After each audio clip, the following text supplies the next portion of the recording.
Justice for Albert Ojwang. Justice for Albert Ojwang. Justice for Albert Ojwang.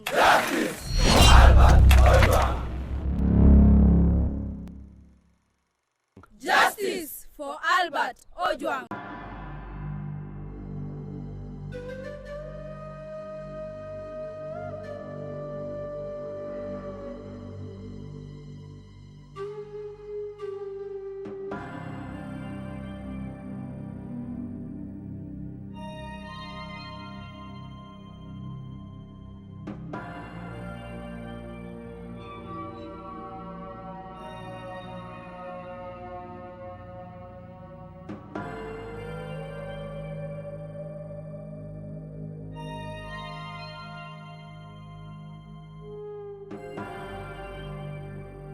Na kwenye tahariri leo tunaangazia alama ya taharuki katika mfumo wa haki kwa mauaji ya Albert Ojwang. Kwa nini alikuwa amehamisha umbali wa zaidi ya kilomita 400 bila sababu iliyoeleweka? Je, alishtakiwa mahakamani au kuhojiwa kabla ya kifo chake cha ghafla? Kwa nini bado hakuna taarifa kuhusu maafisa waliohusika walioachwa wazi au kushtakiwa? Nikiwa nimekuandalia tahariri juu ya alama ya taharuki katika mfumo wa haki kwa mauaji ya Albert Ojwang. Jina langu ni Frank Otieno. Mauaji ya mara kwa mara nchini yameibua hofu na maswali kuhusu usalama, haki za binadamu na uwajibikaji wa vyombo vya dola katika utawala wa sheria. Kifo cha Albert Ojwang, raia wa kawaida aliyekamatwa katika kaunti ya Homa Bay kisha kusafirishwa zaidi ya kilomita 400 kabla ya kuuawa, ni tukio la kusikitisha na la kutia hofu pia. Kifo hiki kinapaswa kuwasha tena mjadala wa kitaifa kuhusu haki za binadamu, matumizi mabaya ya mamlaka na ukosefu wa uwajibikaji katika vyombo vya usalama.